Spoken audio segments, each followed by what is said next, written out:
Envoyez!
Lecture d'un extrait du discours de Simone Veil à l'Académie française et d'un extrait de l'entretien réalisé par l'historienne Fatima Bezdassi-Lankou par les élèves du collège Clochassin.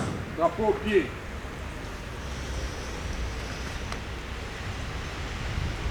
Extrait du discours de réception de Simone Veil à l'Académie française le 18 mars 2010.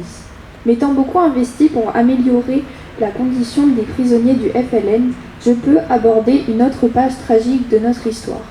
Pour nombre d'officiers français, ce fut un déchirement d'abandonner à leur sort des hommes qui avaient partagé leur combat.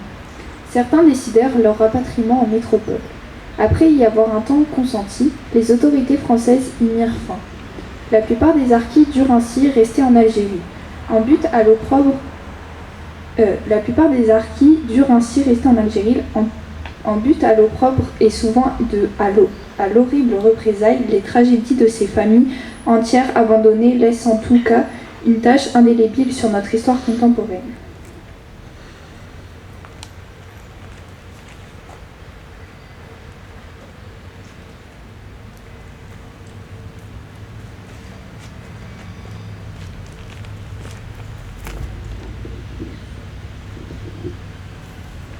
Extrait de l'entretien réalisé le 26 mai 2018 par l'historienne Fatima Bezdassi-Lankou. Vincent Zaragoza. Pour sauver des familles de harkis de la mort, d'avril à août 1963, j'ai pris le risque d'être tué par des forces de l'ordre algériennes, puisque le pays était indépendant, ou être fusillé en France pour un acte de désobéissance à l'armée.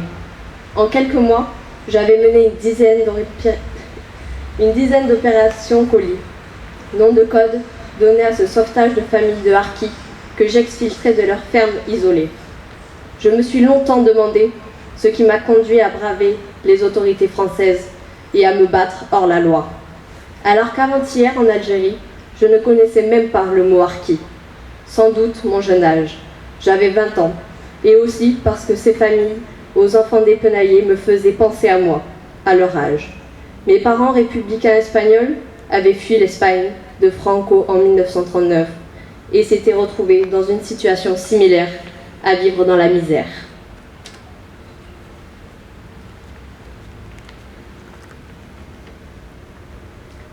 Lecture du message associatif par M. Hamid Kemache, président de l'association Harkis Dordogne, veuves et orphelins et leurs amis.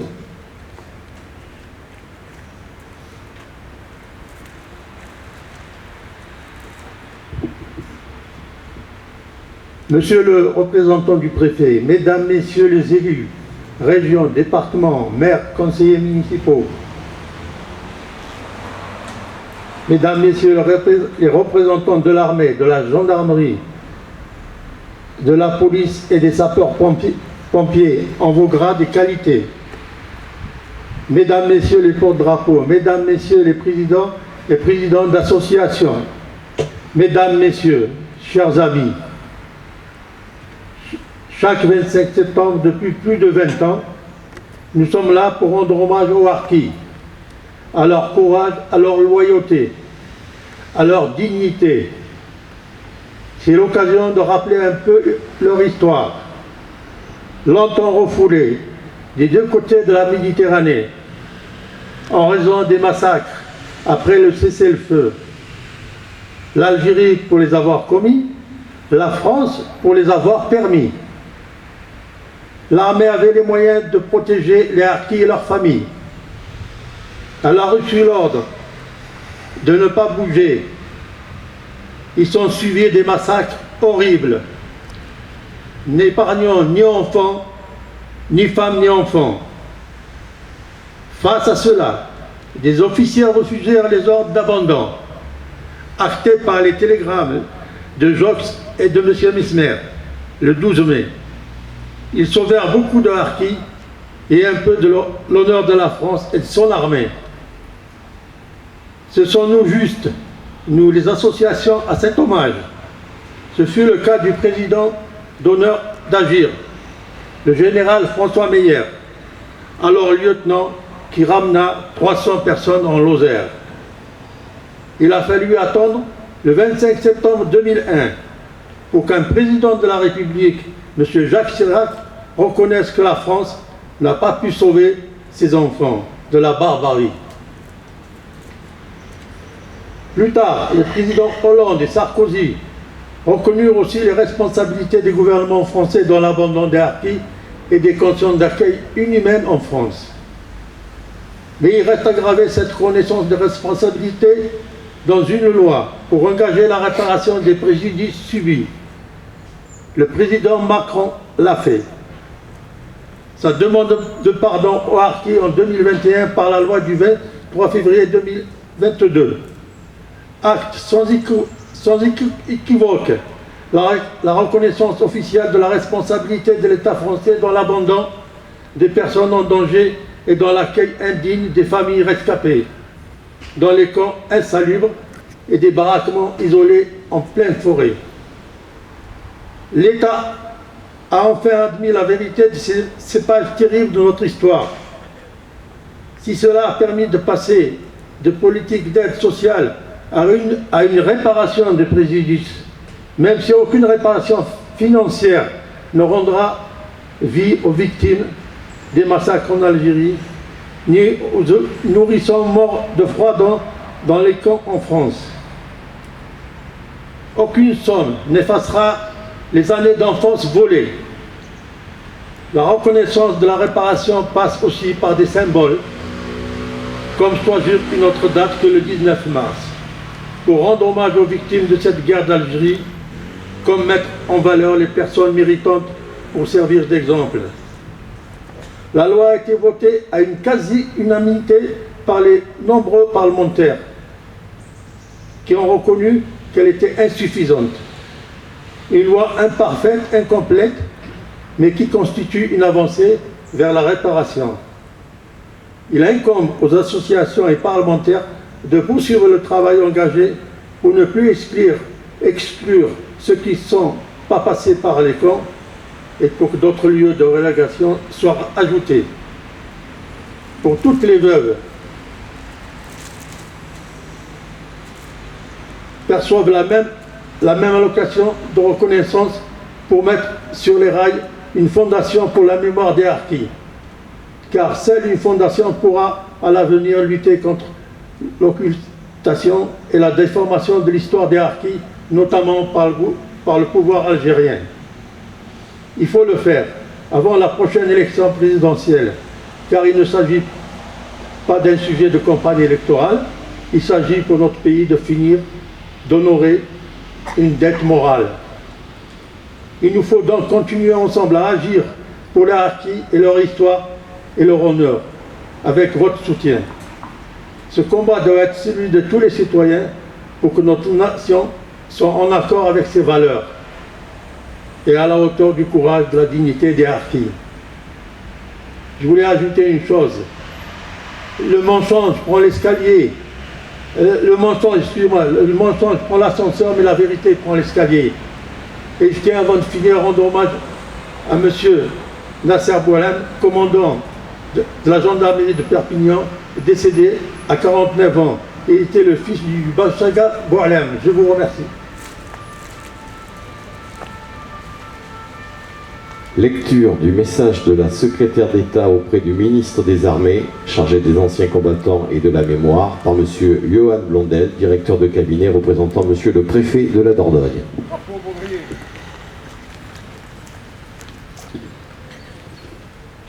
Longtemps dans notre histoire nationale, la voix des harkis et des autres supplétifs de l'armée française de la guerre d'Algérie a résonné dans le silence. En ce 25 septembre, nous sommes à nouveau réunis pour revenir sur ces années d'ignorance et, à défaut de pouvoir les effacer, contribuer à les dissiper. L'histoire des harkis a nourri une mémoire douloureuse et lancinante car elle est tissée d'abandon, de relégation et d'oubli.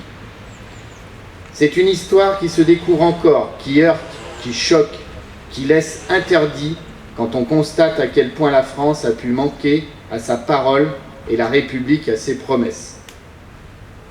L'histoire des harkis, c'est d'abord l'histoire d'un engagement, celle de soldats au service d'un pays dont ils attendaient tant.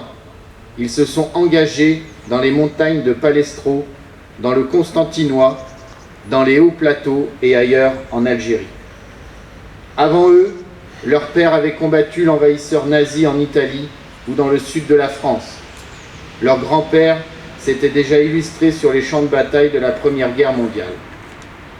C'est ensuite l'histoire d'un abandon répété 2 fois, sur chacune des 2 rives de la Méditerranée. Le premier a lieu en Algérie, car la guerre prend fin pour les soldats français venus de métropole.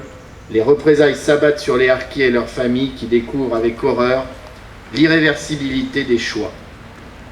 Des milliers d'entre eux se voient refuser l'embarquement pour la France et sont abandonnés à un avenir sanglant. Ceux qui parviennent à rejoindre le pays pour lequel ils ont combattu font l'expérience d'un second abandon. Avec leurs familles, ils ne sont pas accueillis et pour beaucoup sont parqués dans des camps, des hameaux de forestage, dans des conditions où la précarité le disputait à l'indignité. Pourtant, dans ce voyage par-delà l'indifférence, dans cette tragédie d'un exil redoublé, certains harkis ont pu bénéficier de l'aide de celles et de ceux qui n'avaient pas perdu de vue ce qu'est la France quand elle est fidèle à elle-même. C'est un jeune lieutenant devenu général qui, dans les soubresauts de la déchirure, place sa parole d'officier donnée à ses soldats au-dessus des ordres reçus. C'est cette institutrice de Rivesaltes ou cet instituteur de l'Orne qui, quelques années après être sortis de l'école normale, ont refusé de considérer différemment ses élèves, accomplissant ainsi la promesse de l'école républicaine. L'histoire tourmentée des harkis, c'est aussi l'histoire de la France, et personne ne saurait nier que leur mémoire fait et doit faire pleinement partie de celle de notre nation. Ce fut une trop grande injustice qu'on leur refuse le droit à l'histoire. Ils ne méritaient pas d'être absents de notre histoire nationale et nous reconnaissons aujourd'hui la place qu'ils occupent. Cette indifférence dont ils ont souffert pendant des décennies, le président Jacques Chirac a enclenché le mouvement de son renversement. Le président Macron lui a donné une dimension nouvelle, demandant pardon au nom de la République. Aujourd'hui, nous le poursuivons dans la conscience de sa nécessité et avec l'exigence de la vérité. Mais tous les hommages réunis, quand bien même ils durent depuis 20 ans, ne suffiront jamais à panser la plaie encore vive de la tragédie vécue par les harkis, par tous les autres supplétifs, par leurs épouses et leurs veuves, par leurs filles et leurs fils. Et les harkis ont besoin que l'État se souvienne de la détresse et des immenses difficultés qu'ils ont connues. Et il est juste que la France s'acquitte de la double dette qu'elle a contractée à leur égard. Une dette de reconnaissance et une dette de réparation. Il y a 2 ans, le président de la République a entendu leurs attentes et fait ce que la République n'avait pas encore fait. La demande de pardon qui a été prononcée à cette occasion était en même temps une reconnaissance des fautes de notre pays vis-à-vis des harkis. Dans le prolongement de ce mot que toutes les générations de harkis ont attendu depuis 60 ans, la loi du 23 février 2022 a été adoptée par l'Assemblée nationale et le Sénat. Aujourd'hui, si nous voulons éviter de nous égarer sur les chemins obscurs qui conduisent là où l'avenir ne construit plus rien, il est indispensable de consolider les liens profonds, parfois abîmés, qui unissent la France et chacun de ses enfants. Nous devons continuer de prouver, toujours et partout, que la communauté de destin qui existe entre les Harkis, leurs descendants et la France, si elle a été trop longtemps oubliée par la République, est désormais reconnue et solidement établie. Le gouvernement continue d'œuvrer pour que, demain, entre l'histoire de France et la mémoire des combattants harkis, il ne demeure plus de distance triste. Vive la République, vive la France.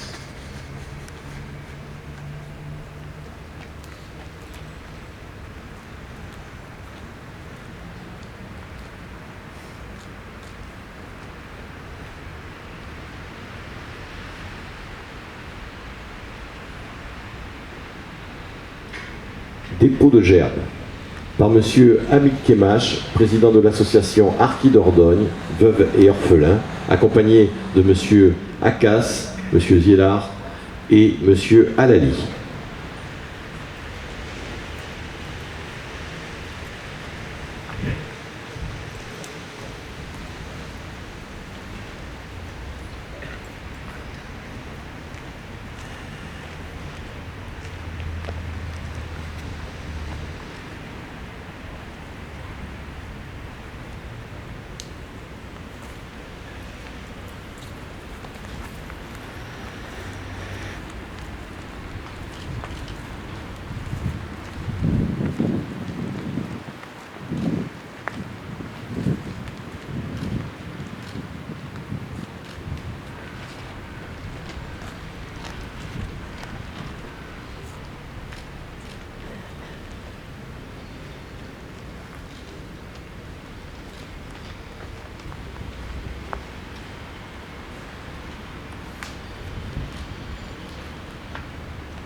Par Monsieur Émeric Lavitola, premier adjoint, représentant Madame la maire de Périgueux.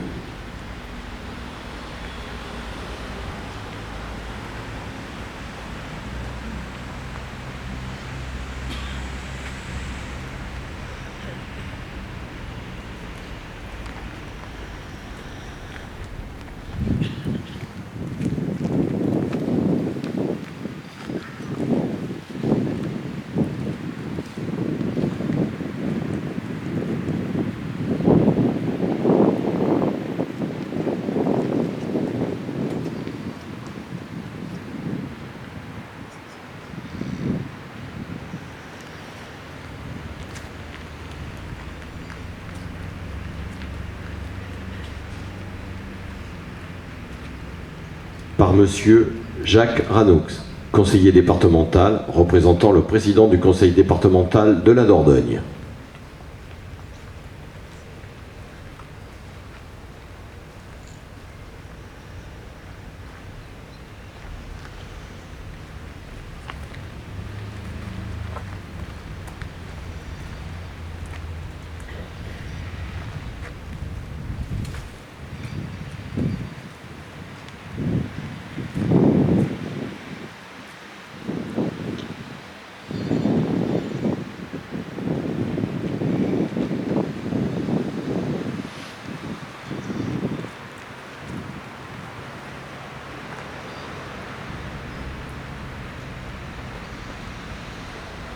Par Monsieur Serge Muller, député de la 2e circonscription de la Dordogne.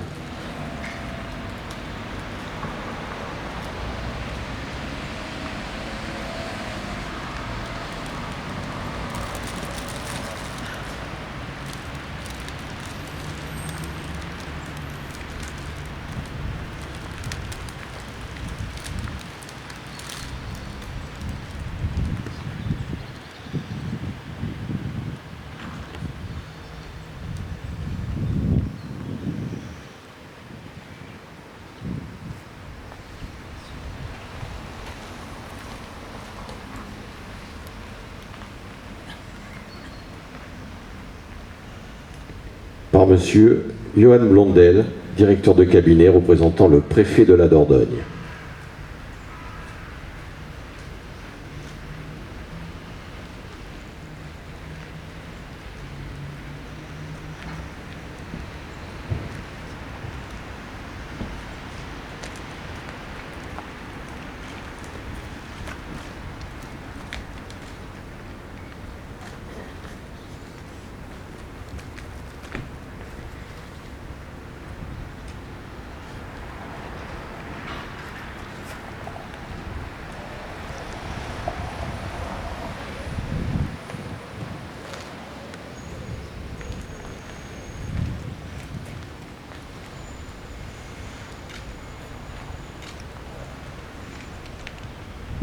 Au mort.